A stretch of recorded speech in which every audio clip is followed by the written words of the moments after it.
Welcome back to another episode of Rock Boys Football. Who are the breakout candidates for this LSU program heading into 2025? Number one, this is probably one of my favorite offseason conversations to have, where we all get the opportunity to kind of call our shot heading into 2025. But for LSU specifically, look, the national media, all they're going to talk about is the transfer portal additions that LSU made, of which there were many.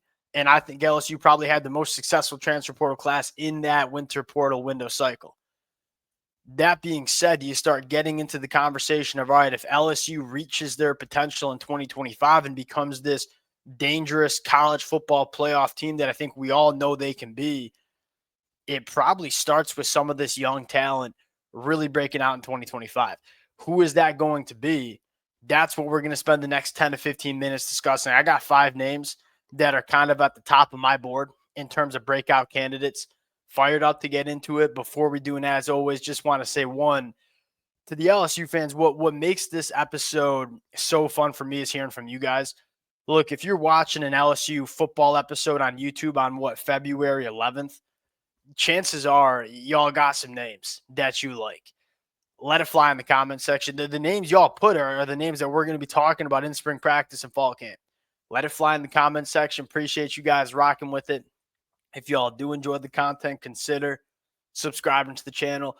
Without further ado, let's get into it. And when you're talking about breakout candidates, you have to start this list with Trey'Dez Green. And it just starts with God don't make many guys that look like Trey'Dez Green, guys that move like Trey'Dez Green. He's the definition of a matchup nightmare that, look, if you're big enough to deal with this kid at the catch point, you probably ain't fast enough to run with him down the football field. It takes a unique individual. The first guy that comes into my mind in terms of who could deal with Trey'Dez Green is probably DJ Pickett, who else LSU has on the defensive side of the football. It's hard to find defensive personnel that can deal with that size speed combination. I was impressed with what you saw from Trey'Dez Green as a freshman, specifically in that Baylor game, where I think everybody's biggest question mark about Trey'Dez Green is, hey, can he line up in line and be serviceable in the run blocking department? I was impressed. And as he goes into year 2 and kind of puts on a little bit more weight and kind of gets his body SEC ready, if you will, he's only going to get better in that department. If there was a thing that kind of prohibited him from getting on the field as a freshman, it probably was just a little bit more physicality needed to play tight end in the SEC. You can line him up in line. You can split him out wide. You can work him vertical. He is arguably the best red zone threat in the country, if we're talking about it. So many different ways that you can use Trey'Dez Green. The sky is the absolute limit. And you talk about if he takes that step in 2025, legitimate difference maker for LSU. And I think the biggest difference he's going to make is what LSU does in the red zone. Look, y'all got the weapons. Perry and Brown coming in, Nick Anderson. LSU is going to be able to move the football. If you want to be a national championship caliber team, you want to win SEC championships, win college football playoff games, you got to execute in the red zone.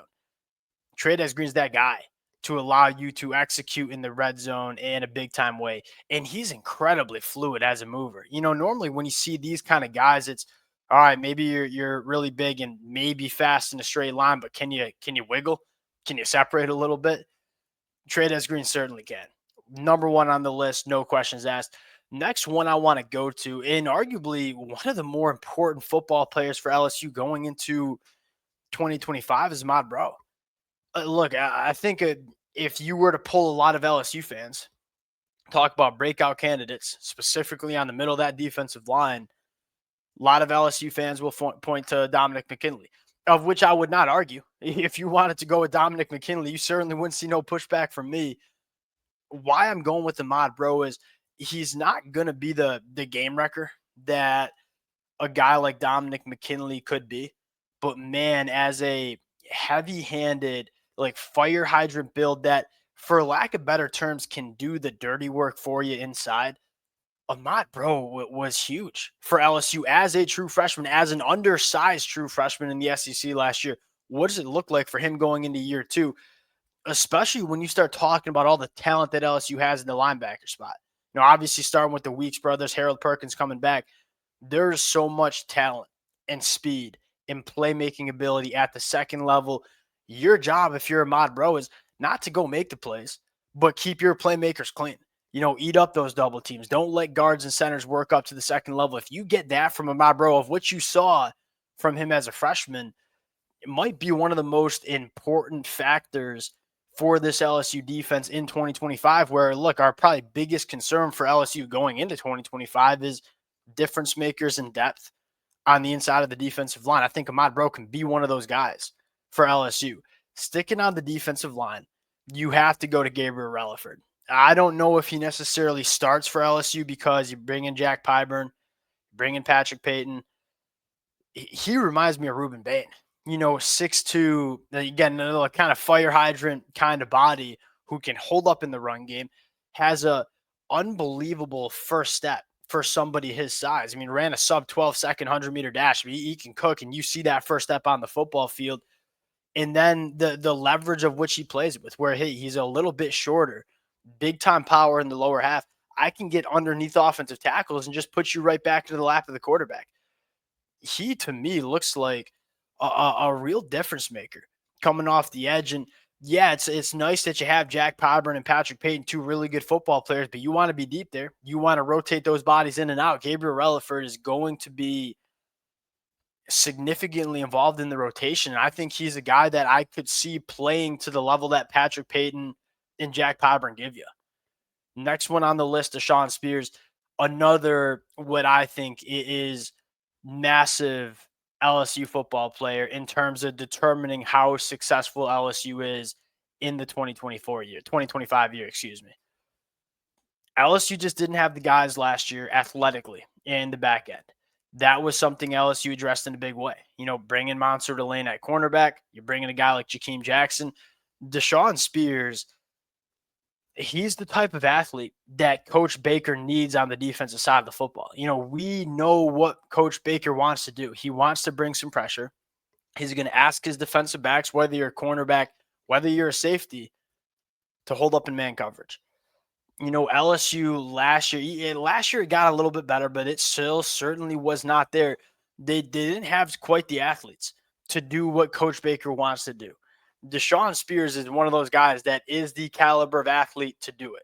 He's got a track and field background, played a little bit of cornerback in high school, has that man coverage capability to go along with being 6'3", 210. I mean, if you wanted to build a rangy safety that can play man coverage, that can come up and support the run, if you wanted to build that all-encompassing safety in a laboratory, it probably spit out an image that looks similar to Dashawn Spears. Can he take that year two jump? Can he offer some higher upside and playmaking ability to this LSU secondary? I think he can. And again, all of these guys, you didn't see them early in the season, but you saw them in that bowl game against Baylor. I thought played really, really good football. Look, what LSU ceiling? Let's talk about scenarios where LSU is a SEC championship contender, college football playoff caliber team. It's guys like Dashawn Spears unseating guys like Jordan Gilbert.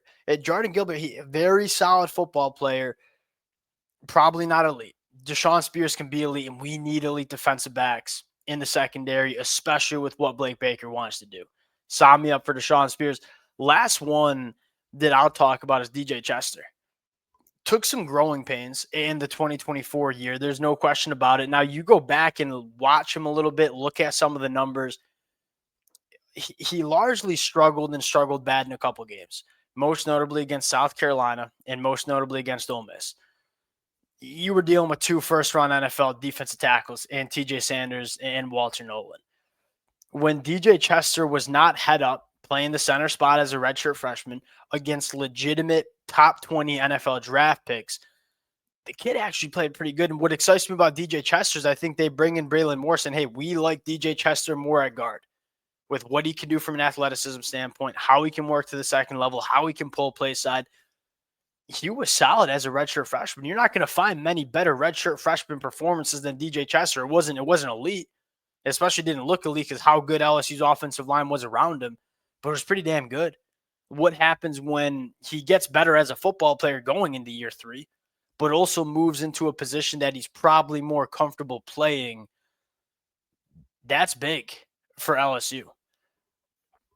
There's look, the transfer portal additions, they're going to play a massive role for LSU.